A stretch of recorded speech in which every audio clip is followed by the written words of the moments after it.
Hey there, friends. Buckle up for an incredible, heart-pounding story of courage, injustice, and ultimate redemption that'll leave you inspired. This is the tale of Daniel Rigg, a 66-year-old decorated Marine sniper whose life took a dramatic turn in a small Indianapolis diner. It's a story that'll grip your heart, make you cheer, and remind you why we must stand up for our heroes. So, grab a coffee, settle in, and let's dive into this emotional roller coaster.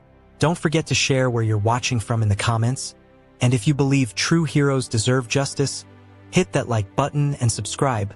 We've got more shocking stories coming your way. Picture this. It's a crisp morning at Murphy's Diner on East Washington Street in downtown Indianapolis. At 6 a.m., the place is quiet, with only a few construction workers grabbing breakfast.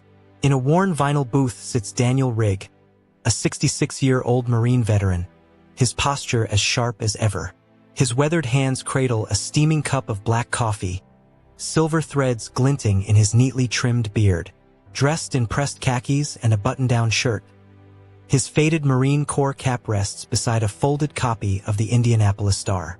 The purple heart medal pinned to his jacket catches the fluorescent light as he scans the paper with the same precision he once used to survey enemy territory through a rifle scope.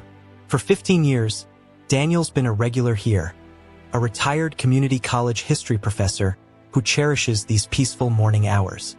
At 6:15 a.m., the diner's bell chimes, and in stumble three white teenagers, Tyler Morrison, Jake Sullivan, and Brett Collins, reeking of alcohol and marijuana from an all-night party. Tyler, a 19-year-old college dropout with bleached hair and pricey sneakers, leads the trio to a booth near Daniel's. Their designer clothes scream wealth, their swagger screams entitlement.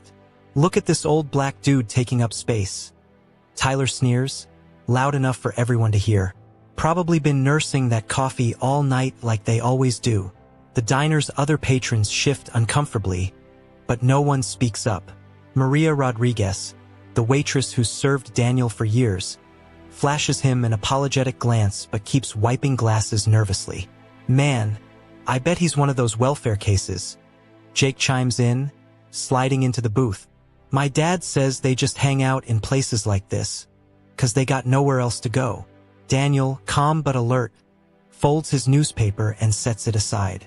"Gentlemen," he says in a steady, respectful voice honed by decades of military discipline, "I'm not looking for trouble. Could you please lower your voices so everyone can enjoy their breakfast? It's a polite request, delivered with the dignity of a man who's faced far worse than rowdy teens." But Tyler's face flushes with rage. Rage Daniel recognizes from combat zones, the kind that comes from privilege being challenged. "Did this old man just tell us what to do?" Tyler stands, his voice booming to draw attention. "Did this threatening old black guy just try to intimidate us?" Daniel stays seated, hands visible, making no aggressive moves. Brett jumps up, filming on his phone. "This crazy veteran's threatening innocent people," he shouts. "Someone call the police." Maria steps forward. "That's not what happened. Mr. Rigg was just asking them to be quiet. He didn't threaten anyone." But Tyler's already on the phone with 911, his voice dripping with fake panic. "Help! There's a dangerous black man at Murphy's Diner threatening to hurt us. He looks like he might have weapons. Please hurry." Daniel feels a chill, the same one he felt in Vietnam walking into an ambush. He's survived 3 tours, earned a Silver Star and Purple Heart, and taught thousands about American values. But now, in a diner where he's a regular, he's facing a different kind of war. Within 4 minutes, 3 police cruisers screech to a halt, sirens blaring. Officers Michael Patterson and Jennifer Walsh burst in, hands on their weapons, eyes locking onto Daniel, the only black man in the room. "That's him," Tyler points dramatically. "He threatened to hurt us, said he knew ways to make people disappear." Daniel said no such thing, but the officers don't ask for his side. "Stand up slowly and put your hands behind your back," Patterson orders, his hand on his service weapon. "Officer, there's a misunderstanding." Daniel begins, rising calmly. "I simply asked them to lower their voices." "Save it for the judge," Patterson snaps. roughly cuffing Daniel's wrists, the metal pinching his skin. "You're under arrest for terroristic threatening and disturbing the peace." Maria tries again. "Officers, I saw everything. Mr. Rigg didn't threaten anyone. These boys were drunk and causing trouble." But Officer Walsh waves her off. "Ma'am, step back and let us do our job. We have multiple witnesses saying this man made threats. Those witnesses are the 3 teens, whose lies carry more weight than the truth." As Daniels led to the police car, his Marine Corps cap falls to the diner floor, landing beside the newspaper he was reading. The headline? "Local Veterans Honored for Service." The bitter irony isn't lost on Daniel as he's treated like a criminal. In the 12-minute ride to Marion County Jail, Officers Patterson and Walsh speculate about Daniel's criminal history and unstable veteran status as if he's not there. Daniel stays silent, knowing from experience that silence is often the wisest course. At the jail, Daniel's processed like any suspect. His fingerprints are taken, his mugshot snapped. A photo that'll soon plaster evening news across Indianapolis. His belongings: $43, house keys, a worn photo of his late wife Sarah and daughter Michelle, and his Purple Heart, noted as a decorative pin, are cataloged. Charges are filed within 2 hours. Terroristic threatening in the 2nd degree and disturbing the peace. Bail is set at $50,000, an impossible sum for a man on a modest pension. By evening, Channel 8 leads with "Veteran Threatens Teens at Downtown Diner," showing Daniel's mugshot next to smiling school photos of Tyler, Jake, and Brett. The narrative is set. Dangerous black veteran terrorizes innocent white students. The truth, that the teens were drunk and lying, is buried in the rush for headlines.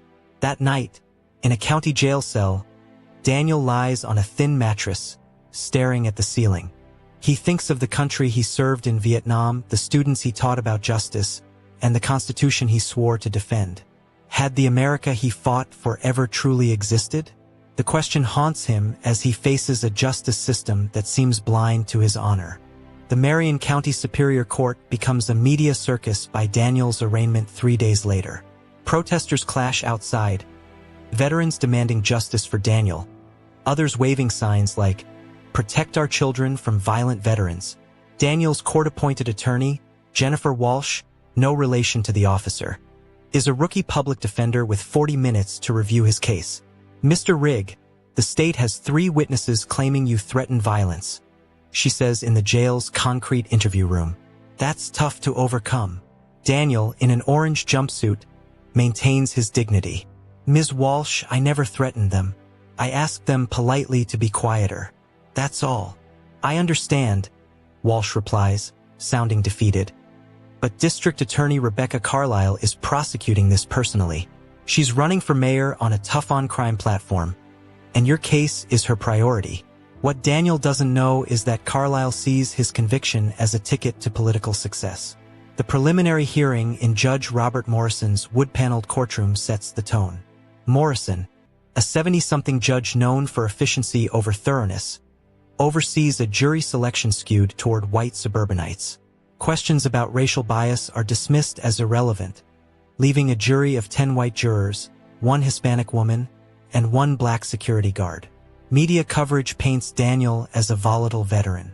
Channel 8's legal analyst, David Kelly, warns viewers, veterans with combat experience can be unpredictable. Their training can kick in with dangerous results. Daniel's 30 years as a respected educator and his spotless record are barely mentioned. His daughter Michelle, a nurse from Chicago, takes unpaid leave to attend the trial, urging Daniel to hire a private attorney. "Dad, Gerald Watson thinks we have grounds for a civil rights lawsuit." Daniel shakes his head. "Michelle, honey, we can't afford him. This isn't about money. It's about justice." But justice, Daniel learns, is a luxury for the wealthy. As the trial nears, the media frenzy intensifies. Channel 13 airs When Veterans Attack, with psychiatrists speculating about Daniel's trauma-driven aggression, using Vietnam War footage to tie his case to violence. Tyler's family hires a PR firm to portray him as a victim, while Daniel's mugshot dominates headlines. Protesters grow louder. Veterans in uniform hold signs reading, "Justice for Daniel Rigg." while others demand safety from violent veterans. The trial becomes a cultural battleground, with truth taking a backseat to politics. District Attorney Carlisle opens the trial with a 42-minute statement, painting Daniel as a predator. Ladies and gentlemen, Daniel Rigg, trained in violence, chose to terrorize 3 young men whose only crime was enjoying a meal, she declares, gesturing to Tyler, Jake, and Brett, now in suits, flanked by their parents. Defense attorney Walsh objects, but Judge Morrison allows the characterization. Carlisle calls Dr. Marcus Webb, a criminologist who claims veterans like Daniel Carey trained lethality, making them inherently dangerous. Walsh objects. Webb never met Daniel, but the damage is done. Tyler takes the stand, his testimony polished to perfection. He stared at us with cold, calculating eyes, like he was deciding how to hurt us. He lies, dabbing at crocodile tears. He said, "Young men like you need to learn respect, and I know ways to teach it you'll never forget." Jake and Brett back him up, claiming Daniel bragged about making people disappear. Officer Patterson testifies Daniel was agitated and belligerent, a complete fabrication. Dr. Patricia Hendricks, a psychiatrist who never treated Daniel, claims his sniper training made him prone to delayed onset aggression. Carlisle's closing argument seals the narrative. Daniel Rigg decided 3 young men deserved to be terrorized. Your verdict must show this community won't tolerate veterans using their training to threaten civilians. Walsh's defense is hamstrung. Judge Morrison rules Daniel's military records, Silver Star, Purple Heart, commendations irrelevant, blocking evidence of his honor. Walsh can only call 2 character witnesses. Dr. Margaret Chen, Daniel's former department head, praises his teaching, but Carlisle twists it, suggesting he obsessed over violence in class. Maria Rodriguez testifies to the truth, but Carlisle reveals her undocumented status, tainting her credibility. Other witnesses, intimidated or unavailable, don't appear. Daniel's health worsens under trial stress. Shrapnel wounds from Vietnam flare up, causing visible pain. Jurors see him grimace, interpreting it as proof of instability. Michelle's savings dwindle. Her son Marcus faces school bullying over Daniel's terrorist label, and even Daniel's church suggests he stay away. On the 4th day, Walsh urges a plea bargain, 18 months in prison. If I plead guilty to something I didn't do, doesn't that make this whole system a lie? Daniel asks. Walsh has no answer. On the 5th day, Tyler's testimony is a masterclass in deception, describing Daniel's predatory eyes and flexing hands. Jake claims Daniel boasted of military connections to make problems disappear. Brett adds that Daniel targeted them as privileged rich kids. Patterson lies about Daniel's confrontational arrest. Carlisle's 53-minute closing paints Daniel as a ticking time bomb, his service proof of danger, not honor. Walsh's weak rebuttal can't counter the lies. The jury deliberates for just 1 hour and 47 minutes, a near-certain conviction. The courtroom is packed as the jury returns. Foreman Thomas Bradley, an insurance agent, reads the verdict. On the charge of terroristic threatening in the 2nd degree, we find the defendant guilty. On disturbing the peace, guilty. Michelle gasps. Tyler's mother smiles. Judge Morrison schedules sentencing for a week later. Channel 8 hails the verdict as a victory for community safety. Daniel, now a convicted felon, faces the destruction of his 66-year legacy. At the sentencing, Tyler delivers a tearful victim impact statement, claiming lasting trauma. His mother says they installed a security system, fearing Daniel's revenge. Jake and Brett echo the lies, their parents amplifying the narrative. Dr. Hendricks calls Daniel a recidivism risk. When Daniel speaks, his voice is steady. Your Honor, I never threatened anyone. I asked for courtesy, nothing more. I won't apologize for something I didn't do. Judge Morrison, swayed by politics, sentences Daniel to 5 years, harsh for the charges. As he's led away in shackles, protesters cheer, "Justice for Tyler." Michelle collapses in tears. At Pendleton Correctional Facility, Daniel endures a humiliating intake, strip searches, delousing, his wedding ring confiscated. Inmate 74986. He's assigned to a cell with Marcus Williams, a 24-year-old armed robber. Marcus, respecting Daniel's service, bonds with him over shared experiences of injustice. Word of Daniel's Vietnam heroism spreads, earning him respect among inmates. He tutors others, attends classes, and receives letters from veterans nationwide, vowing support. "Brother, we got your six," writes a California sergeant major. "Justice is coming." Michelle, bankrupting herself, hires appellate attorney David Harrison, a former Marine. He uncovers constitutional violations in Daniel's trial, suppressed military records, witness intimidation, prosecutorial misconduct. Meanwhile, journalist Patricia Santos exposes Tyler's dropped charges, Jake's academic dishonesty, and Brett's sealed assault record. Her articles spark outrage, drawing NAACP and Veterans Legal Defense Fund support. 8 months into Daniel's sentence, General Samuel Wyatt, a retired 3-star general, calls Michelle. "Your father saved my life in Vietnam in 1973, he says. "This conviction is a national disgrace." In 1973, Daniel's sniper fire saved Wyatt's ambushed patrol, earning a Medal of Honor recommendation lost to racism and bureaucracy. Wyatt, with declassified documents, flies to Indianapolis for an emergency hearing.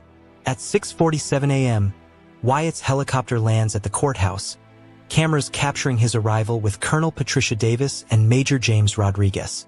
"I'm here to prove Daniel Rigg is a hero," Wyatt declares. In court, he details Operation Silent Thunder, where Daniel's sniper fire saved 37 lives.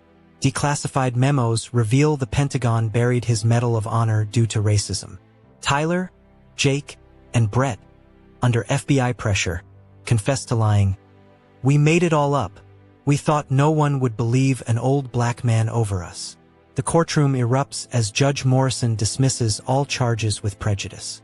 At 2:37 p.m., Daniel walks free from Pendleton, greeted by 5,000 supporters, including Michelle and Wyatt. Their emotional embrace becomes a national symbol of justice. Carlisle withdraws from the mayoral race, facing disbarment. The officers are fired, facing federal charges. The teens get 18-month sentences for perjury. Daniel wins a $15.7 million settlement, funding the Daniel Rigg Foundation for wrongfully convicted veterans. 6 months later, President Williams awards Daniel the Congressional Medal of Honor in the White House Rose Garden. "Daniel Rigg represents the best of America," Williams says. Survivors of Wyatt's patrol weep as Daniel's heroism is finally honored. His congressional testimony spurs the Veterans Justice Act, mandating fairer treatment for veterans. His church and college make amends, renaming the history department after him. Murphy's Diner adds a plaque honoring Medal of Honor recipient Daniel Rigg. A year later, Daniel returns to Murphy's, sitting in his old booth. Young people thank him, inspired to pursue justice careers. "Truth always wins eventually," he tells them, reading the Indianapolis Star about his foundation scholarships. His journey, from hero to felon to icon, proves that dignity can survive injustice and truth can triumph. What's your take? Comment 1 if you believe Daniel's story shows truth prevails, or 2 if systemic change is still needed. Smash that like button if this moved you, and subscribe for more stories of American heroes. Share what injustices you've seen and how we can protect veterans and minorities. Let's keep fighting for justice.